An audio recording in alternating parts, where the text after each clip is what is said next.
Lectures on the Tabernacle, by William McClure, The Gate of the Court.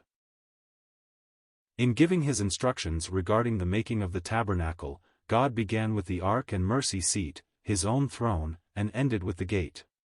We shall begin where God ended, which reminds us that as to salvation, we began where Christ ended, with a finished work. As the altar is the witness to man's guilt, the gate is the witness to man's distance from God, that he is far off, Ephesians 2 verse 13, and that he needs a way back. Now this gate tells me that Christ came to be the door to God, that man by nature is outside, and Christ is come in grace, that he might be the divine way of sinners getting back to God. You remember a way back in Eden's garden, that God drove out the man. Once, our first parents were in that garden, but there came that fatal act, that act of disobedience, and then God righteously drove them out, and Cain and Abel were born outside Eden. So has every man and every woman that has ever been on this earth, with one solitary exception. That exception was the Christ of the court and the gate. God himself. All but he were born at a distance from God, born sinners. All in this meeting were born at a distance from God. The question is, how are we to get back into his presence? The door tells us that. It speaks of getting back into the presence of God, and so the Lord Jesus Christ announces this blessed truth: I am the door. I want you to look at the picture. How many doors are there into the court? Just one, and that door is on the eastern end.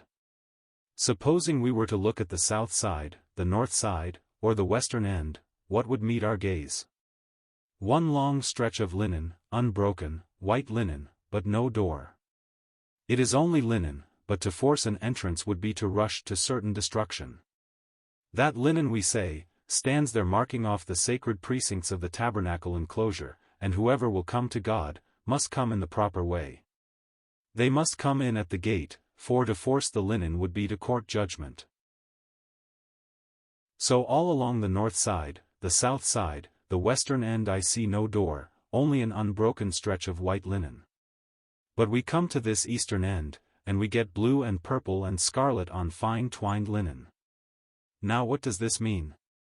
Let me just for a few minutes speak on what I hope to deal with more fully at a later stage of these meetings, the materials that form this gate. The colors of the gate. In the blue, purple, scarlet and fine twined linen, God gives us the characteristics of the four Gospels. Let us take these Gospels in order. First we have Matthew, or the purple. Matthew is the Gospel of the kingship of Christ. The chief point that Matthew has from God to keep ever prominently before the reader is, Christ as God's anointed king, the purple. The next is scarlet. The scarlet is seen in Mark. There we have the Lord Jesus Christ in the lowly guise of a servant. But you say, how is that shadowed forth in the scarlet? Well, the word scarlet, as those who read the Newberry version of the Bible will have noticed, is worm scarlet.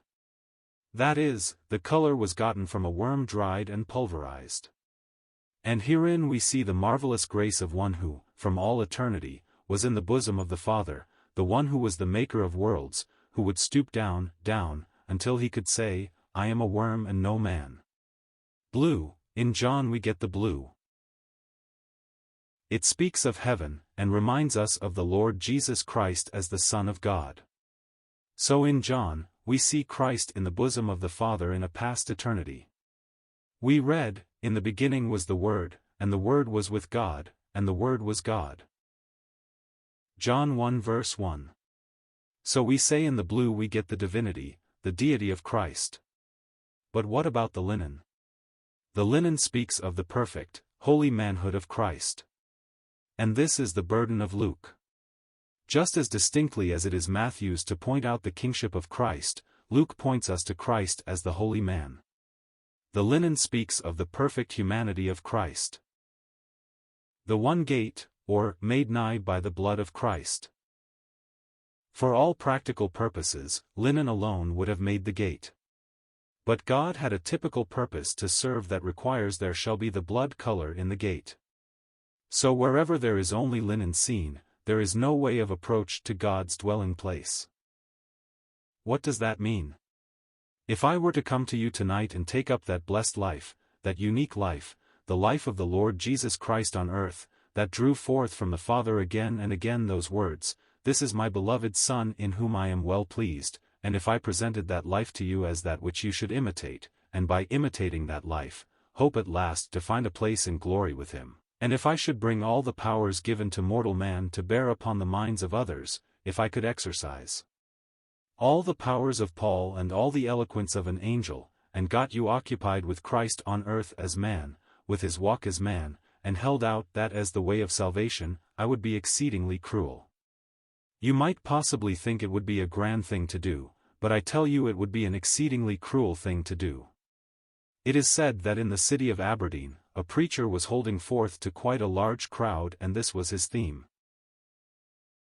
He was one of those who have no blood in their gospel, one that did not consider God required satisfaction for the sins of man, one of those who do not believe in the holy sin-hating character of God.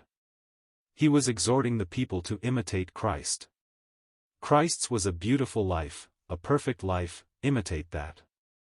There was one poor woman present who had been in her younger days brought in contact with more scriptural preaching. She had learned how that we are sinners by nature, and that only on the ground of the accomplished work of Christ on the cross, can a lost sinner have hope.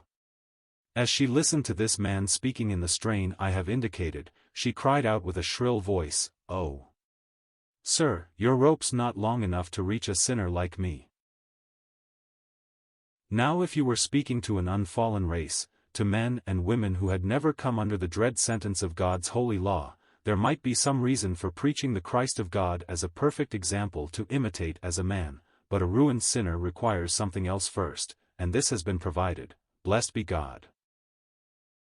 We invite you to come to the eastern end of that court wall, we ask you to take a good look at the colors mingled in that gate, and we ask you as you gaze on those colors to mark that one especially, the scarlet. Of what does it tell? It tells that he who was the eternal Son of God, who is represented by the blue, that he who was from all eternity in the bosom of the Father, came down to this sin-cursed earth of ours, became man, represented by the fine twined linen, a real man, yet unlike all other men, for he was the God-man. He was Jehovah Jesus, Emmanuel, God with us. Well, that scarlet tells us that he who could calm the waves, he who could speak the dead back to life again, he who gave such manifest evidence that he was indeed the Jehovah of Israel in their midst, humbled himself unto death, even the death of the cross, shed his precious blood that through that blood-shedding sinners might be righteously brought back to the presence of God. The righteousness of God drove out the man. The righteousness of God will ever frown upon any attempt to get back into his presence by any way save that way which he himself has ordained, he himself has provided, and provided at the infinite cost of his own Son's precious blood. We say that way is the one way, not one of many. Jesus said, "I am the door." There was just one door into this court, and there is only one door back into the presence of God, into the favor of God, and that door is the Christ of God himself. The Gospel Gate, or John 10 verse 9. There is one other remarkable thing about this gate, and it is very suggestive. The gate is 20 cubits wide, out of 50, the width of the court, 20 is allowed for the door. If there is only one door, that door is very ample. Is it not? Very ample, 35 feet. You say that was unnecessarily wide. Well, for practical purposes, I suppose it was. I do not for a moment suppose that the whole width of the door was ever required in the ordinary uses of a door. But what do we learn from it? That God, by the very width of that door, has illustrated beforehand these blessed words of his Son, "Verily, verily I say unto you, I am the door, by me if any man enter in, he shall be saved." Oh, how wide! If any man, that is just another way of putting John 3 verse 16. For God so loved the world that he gave his only begotten Son, that whosoever believeth in him should not perish, but have everlasting life. Now there is no need for any single one in this meeting remaining outside. You cannot say, "Will that door admit me?" My dear friend, Jesus declares, "If any man," and that means you, much better than if your name were mentioned. It means just you. Will you enter tonight? That 35 feet wide gate reminds me also of the door into the Arkansas. The mightiest beast of the forest could walk through its door just as well as some of those tiny creatures. The great eagle could enter there just as well as the little titmouse. It served for all, and it matters not whether you are a big sinner or a little sinner, it matters not whether you are an old sinner or a young sinner, that door will suit you, and let me say, the Lord Jesus Christ beckons you to enter it now. We were saying a little while ago, it makes all the difference in the world which side of the door you are on. This reminds me as I look at that enclosure, that God has on this earth a people marked off to himself. It tells me that there are on this earth a number who are his. They are those who have received Christ as their Savior, no matter by what name they are known, whether Baptist, Methodist, Presbyterian, Congregationalism or any other name, I care not. If as lost guilty sinners they have closed with Christ, then they are unto God, what this enclosure represents in type. They are in the world but not of the world. Now, how do you get there? By a personal acceptance of Christ. Some are inside. Of these, he says, they are not of the world. But all who are not in Christ, are still on the outside of the door. When the deluge was predicted to Noah, and God had given him instructions to make the ark, and when that ark was completed and that door stood open, it stood open to be a sanctuary and refuge from that awful judgment just about to fall on the earth. There came a time when God said from the inside, "Come." In response to that invitation from God, Noah and his household stepped in, and God shut the door. 7 days later, the windows of heaven were opened, the door of mercy was shut, soon to open the door of judgment. And then, but oh!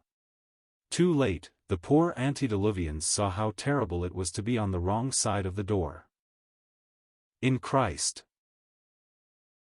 This expression, which the Apostle Paul used of himself in 2 Corinthians 12 verse 2, and uses so often in the epistle to the Ephesians, finds a good illustration in the Israelite being inside the gate.